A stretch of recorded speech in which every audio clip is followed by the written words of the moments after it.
Hi folks, welcome to Give Me the Remote. It's episode 8 on Sunday the 24th of June. I'm Sheridan and I'm here with my amiable co-host John. Amiable, huh? Don't you call me amiable! Hello everyone and welcome to the podcast. How are we all today? They're not answering. They're not answering, the bastards! You lazy... So please send your responses to givemethерemotepodcast@gmail.com. Actually, it's GMTR podcast, isn't it? Yes. There we go. GMTRpodcast@gmail.com. Okay, we're going to start off this week for reviewing a show that's been around for a little while, but is about to go into season 3 in September, called The Good Place. Or Philosophy for Dummies. It is actually one of the only shows that I have seen on commercial television that really talks about ethics and philosophy, and in a non-boring way.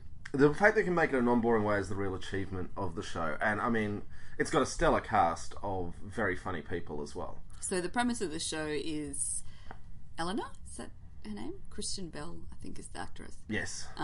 Wakes up and has died and finds that she is in heaven, or as it's known, apparently in the afterlife, the good place. As a reference to, a not so subtle reference to the other place, which is not good. Which is hell. Yes. Yeah. And this isn't a spoiler because it happens in the first episode. She basically realises pretty quickly that there's been a huge mistake because in the real world or living world, she was actually a pretty horrible person and somehow ended up in heaven. And the comedic fish out of water. Yeah. Yes. Yeah, so, and then there's a lot more twists and turns that let's not go too deep into that. So actually, I read something really interesting that Michael Schur, who created it, so people will know him from creating, well, he did The American Office, Parks and Recreation. Yep. So is that kind of thing, like, is that kind of comedy, if you're into that? Comedy that almost exists in the pauses rather than in the things actually said. Yeah. But he said that he actually modelled the show on Lost, which at first glance makes absolutely no sense at all. But that whole thing that Lost did with the cliffhanger episodes and is this what's happening in this place? Is this what this reality is? Yeah, certainly more and more bits of the proscenium fall away and you see more of the theatre, the machinery behind the theatre. Apparently even spoke to the creator of Lost to talk about how it structured it. So it's a real thing. Yeah, but it's also got Ted Danson in it, who plays Michael, who's the creator, or the architect, of The Good Place. There's architects of certain heaven locations. They create like little villages for little people angelic beings. Yeah. Yes. And I think, Ted Danson's good in this. He's doing Ted Danson, though. There is quite a bit of range to this character, though. It starts off just being Ted Danson doing Ted Danson and develops into something quite different as the show goes on. Yeah. All the characters have a great deal of progression, which is very pleasing. They do, actually. And they're quite unusual stereotypes, all of them. Yeah. It's quite a diverse cast, actually. Yeah. Even split of men and women. Multiracial. Yeah, and races that don't normally get represented on television either. Filipinos and Pakistanis and... yeah, so it's got a lot of good things going on. It's probably at its best, though, when it's just using a lot of madcap television-making madness to illustrate deep philosophical problems, but doing it in a funny way. And in 22 minutes, which is how long every episode is. Yeah. So it is actually one of those nice shows that you can just sort of come home, pop on a few, and not have to be too committed. Yeah. So that's probably how we watched it. It was a real feel like, oh, there's some more Good Place. Let's watch that. Yeah. But a lot of, I think there's some smart people who get really excited by it. It's like, ooh, these are the high concepts I can never get anyone else interested in. But don't get too hung up on that. I would say just watch it and enjoy it. You don't need to actually think at all philosophically to enjoy the show. Yeah, on the other hand, if you walk away with an appreciation of Immanuel Kant, then, that's good too. Kant is somewhat overrepresented in the philosophical discussion. Well, I would say Kant is never overrepresented. I would say Kant is always, to be represented at all, is an appropriate representation of the greatness that is Immanuel Kant. Kant is a towering figure in Western philosophy and gets a similar appropriate representation. He does, here. yes. Yeah. Okay, how many stars? I'm going to give it 4 stars. 4 stars. I'm going to give it 4.5. I think it's just a little too lightweight to get 5. I'm not sure either that it can sustain too many more would have thought the next season has to be the end because they've just pushed the loopy twists as far as they can really go. Yeah, and there's not a whole bunch of new characters that have been introduced. Well, they've never introduced a new character as far as I can recall. In, I think, season 2, that woman that they go and visit in there. Yeah, but she's a pretty minor character. She is, yeah, that's true. There's a few incidental characters come and go, but the core cast is pretty standard. There's a great deal of affection and lovability in the whole thing. So, if you haven't watched The Good Place and you want something that'll make you feel mildly better about the world, this is probably it. Yeah. Okay. So what's next? Fleabag. This was on Amazon Prime, where we don't normally delve too deeply. No, but I'm wondering now with Amazon getting its claws a little bit more into Australia, whether the Prime offering will become a little bit more appealing to Australian audiences. Well, it's certainly halved in price, because I probably should have remembered to cancel it a few months ago, but then they launched the Prime here, so I was like, I better swap over, and they halved the cost of my Prime in Australia. And how much is it? It's like $4.99 a month, and the first month's free. Yeah, I was going to say it's really cheap. And there are a lot of good shows on Amazon Prime, like American Gods. And dare I say it, the Grand Tour. Not that that's everyone's cup of tea. And Fleabag as well. And Fleabag, which is a little bit of a surprise packet. So I'd first become vaguely aware of Fleabag. There was some talk that the writer and lead actress of this... Phoebe Waller-Bridge. I can't stand hyphenated names.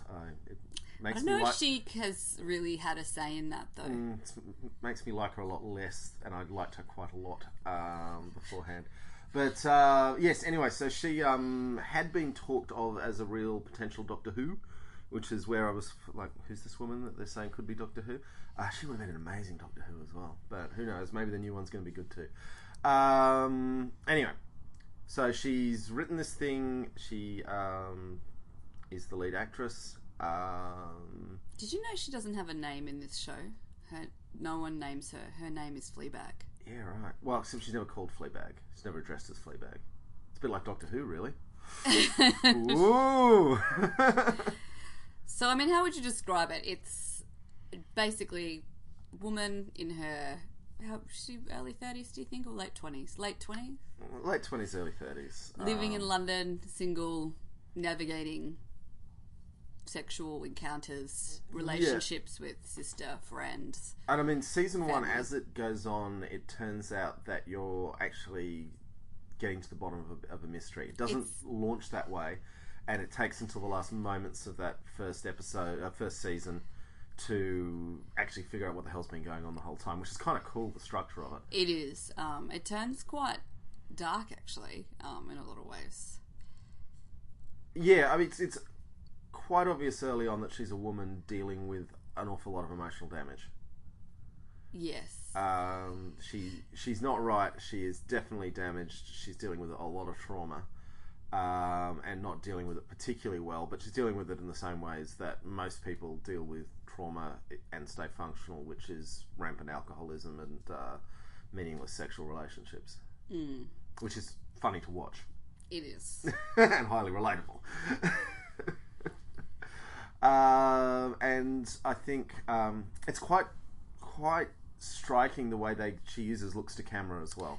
She breaks the fourth wall like every 2 minutes. Well, she literally opens the show by addressing the camera. Yeah. It's constant. Surprisingly, though, it's not annoying.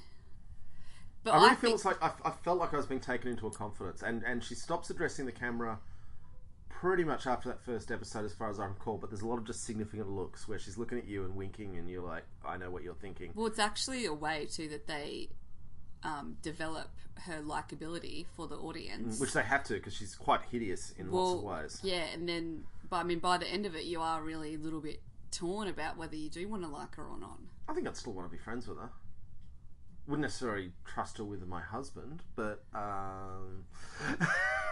yeah, she'd be delightful at parties, and you wouldn't want to be around when the laughter stops, would you? No, you wouldn't.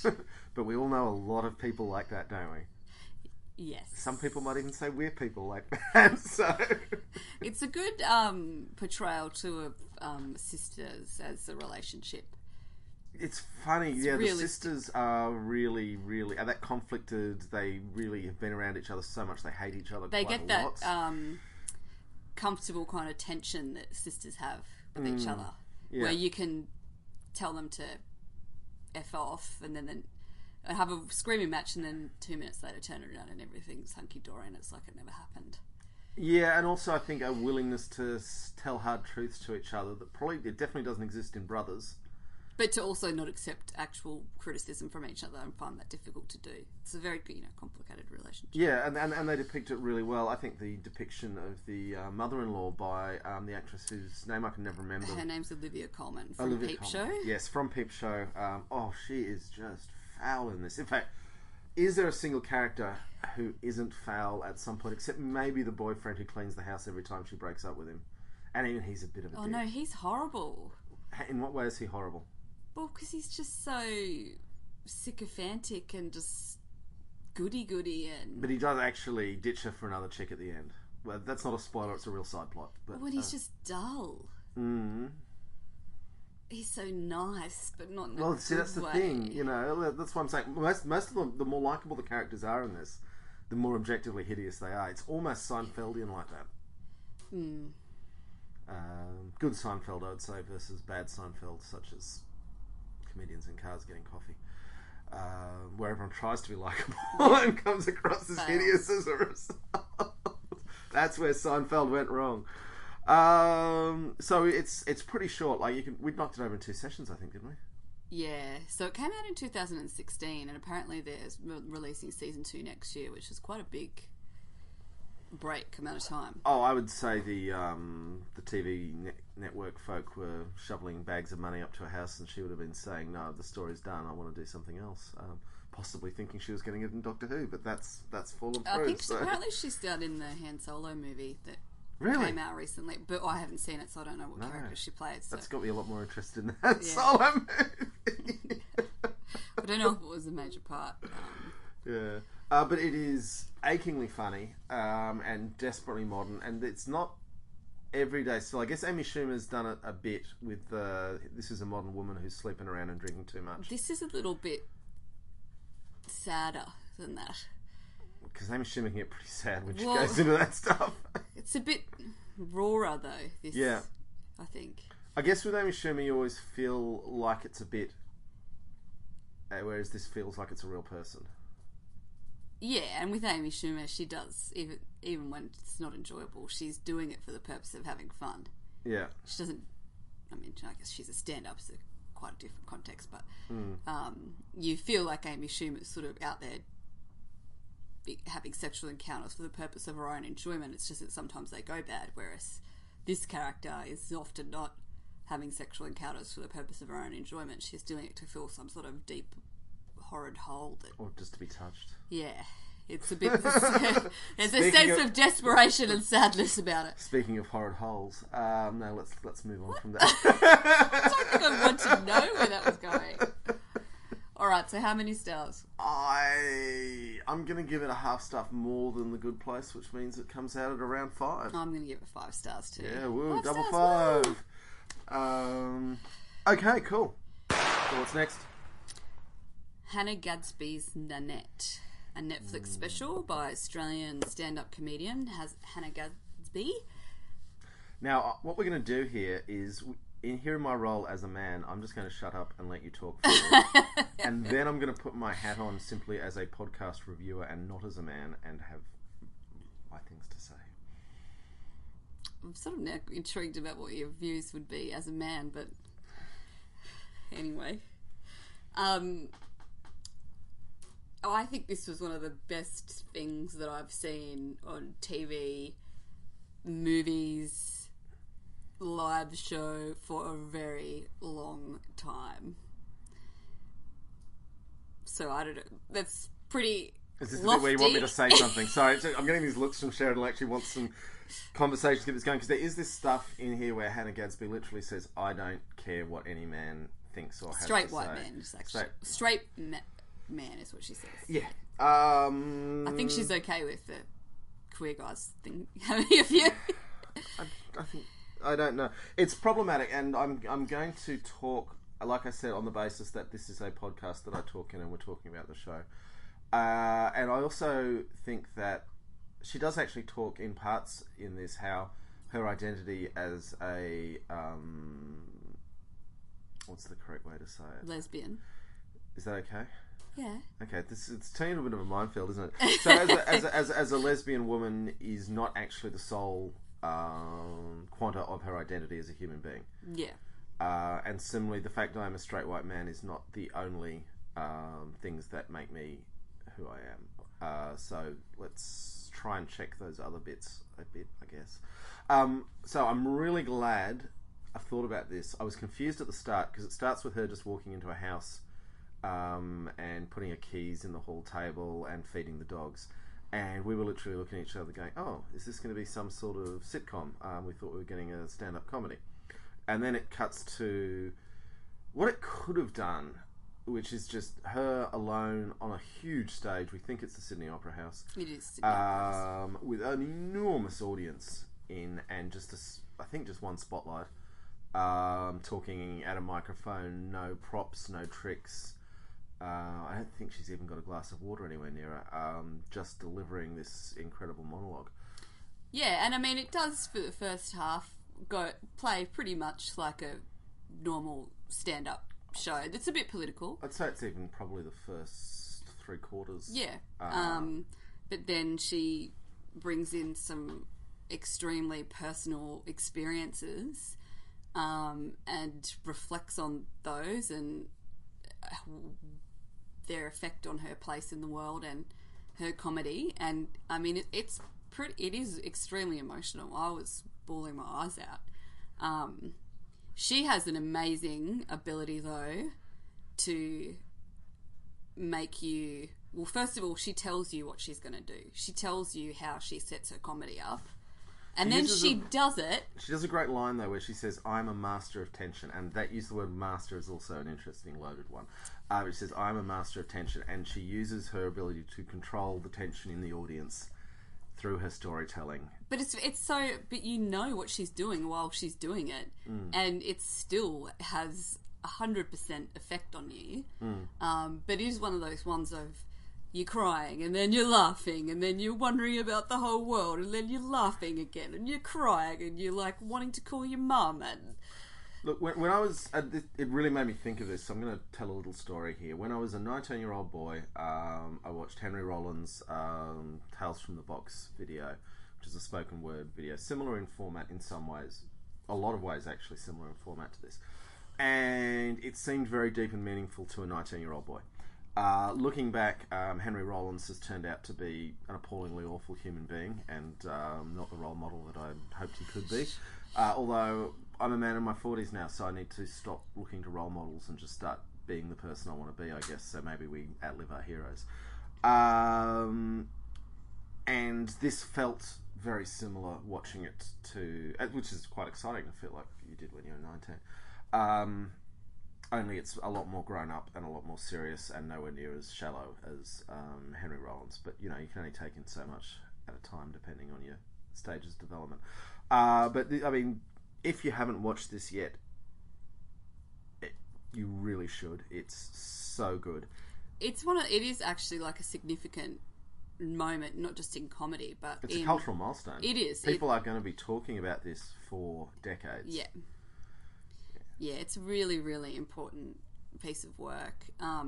One thing that I am amazed at, though, is when we watched this on Netflix, I assumed this was just a one-off show that she did for Netflix, but that's not true. She toured that show, and to give that amount of emotion to that performance over and over, I mean, must have been exhausting for her. I don't know, she definitely enjoyed it, and she definitely was enjoying. Well, she you can tell she knows it's important, and I mean, maybe that's why this Opera House one is so good, because she has toured it for a while. Yeah, really honed it. But I could see she is loving the impact she has on the audience. I mean, she must know what she's doing, because there are a few things where she points out, like where Tasmania is located, which, you know, for us Australians, we all know, but she's definitely talking to an international audience, as we are in this podcast. Hello and welcome, everyone. I'm not realistically doing that. You should, because they're really spread out all over the place. It's funny because, like, was it the Will Anderson show that she used to do little bits in the middle of? So my real experience of Hannah Gadsby was probably 15 years ago, and she's definitely gotten.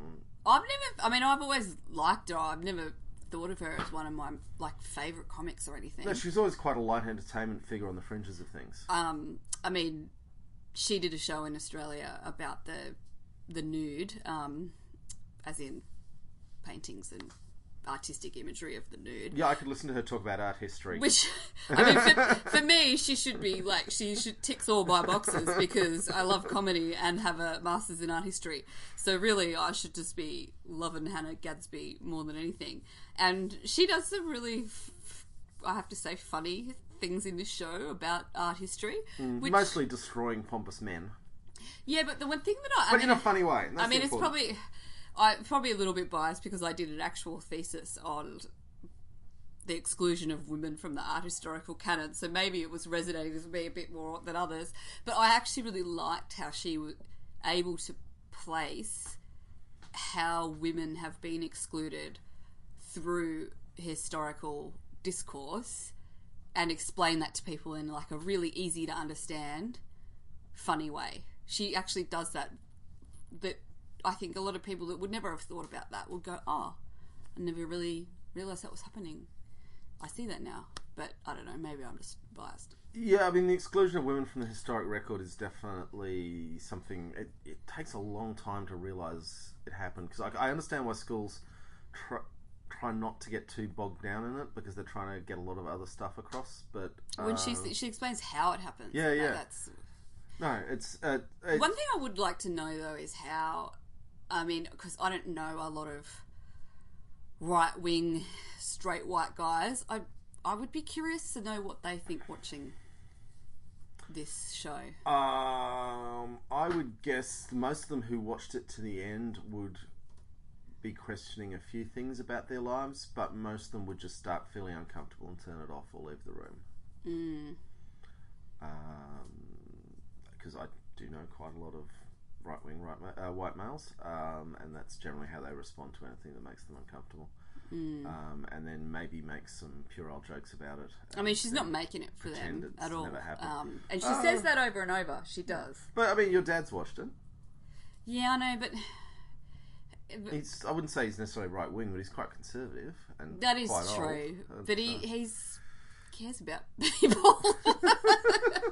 He has empathy for people. There are plenty of conservatives who care for people. They've just got a view of what's best for people that is not necessarily consistent with the rest of us. But and then there's some that are just pure evil. But there's plenty of pure evil on the left. So I mean, there's a lot to go around. Anyway, my dad liked it. Yeah. Thanks, Ron. Sorry you've skipped the gun on this one, mate.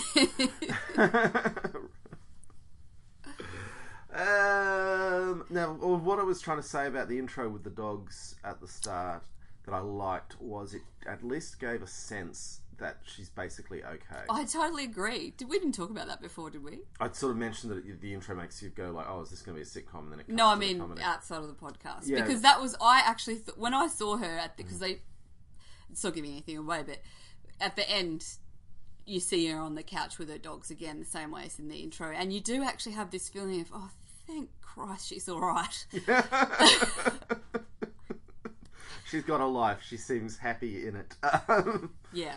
Yeah. She does have a line in there that's something along the lines of, there's nothing as powerful as a woman who's been broken and has rebuilt herself. And that is what she is. She was at one point broken, and she is now built herself into an extremely strong... I mean, this piece of comedy is fearless. Yes. Yeah. I'm just tearing up even thinking about it right now, actually. And as well as that, there's... I don't know. Sorry, there's a lot to unpack in this, and we don't want to actually give away the twists, which makes it complicated. I can't think of a more powerful spoken word piece that I've pretty much ever had. I was going to say by a woman, but no, I can't think of anything more powerful by a man. Like I said, the only thing that comes to mind is Henry Rollins from 30 years ago, and I think that had more to do with my spotty, pimply, hormonal world of that time than it did with any real deep meaning to what was being said. Yeah. Anyway, so if you do one thing in your life, if this podcast does one thing, show. Yeah, so that's Nannette. It's on Netflix. It's by Hannah Gadsby, and you will get a lot of laughs out of it. She's very funny, and it will quite possibly make you cry as well. And it'll probably make you just a better person. Yeah, maybe. I think she should be... I kept wondering how could I be friends with Hannah Gadsby, and I don't think she'd approve of very much about me, which makes me a little sad. I don't think she'd even like my dogs. I don't think she really wants too many friends, though. No, I don't think she seems does. like quite an introvert. I think she likes conversations over wine. I think I'd be able to be friends with her. You probably would. Yeah. We could talk about, the male art canon. Yeah. Hannah, send us an email. I don't think she'd approve of our dogs. But she's got dogs. Yeah, but I don't think she'd approve of our dogs. I think she's got well-behaved dogs. Oh, they would look like they were a bit naughty. They were on the couch. Yeah, but our dogs might try to eat her dogs, and then she'd get very angry. Maybe. I'm trying to think of ways that I could be friends with Hannah Gadsby.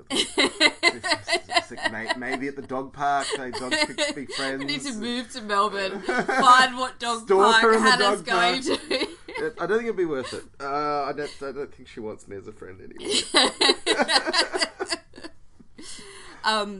I mean, if I could give this 100 stars, I'd give 100 stars! There's no number of stars that can qualify this piece. But I will give it 5 stars because we have a system and I must operate within it. Right, so all the stars. All the stars. Okay, alright, I'm going to give it all the stars as well, so double all star. That's our first double high five podcast. Woo! That's 2 5 stars. Yeah. And See, I mean, Good Place the sisters doing it, yeah. Killing it. The sisters with the TV. Yeah, people say women can't be funny. Well, dickheads say women can't. Say that. Literally, if someone says women can't be funny, you're just like, yeah, you're a dickhead. dickhead. A humorless dickhead. So there we go. Something good has come out of this podcast. Well, many good things come out of this podcast, I like to think. On that note, please do tell your friends about the podcast if you enjoy it, and like and share as appropriate. And of course, subscribe through the iTunes thingo if you haven't already. And because the more subscribes we get, the more recommendations we get to other people, and we build an audience, and one day someone will send us an email. Won't that be exciting? gmtrpodcast@gmail.com. Or leave a comment on the appropriate service that you're listening to us on. So, yeah, thanks very much for putting up with us again, and hopefully we'll talk to you next week. Goodbye. Bye, folks.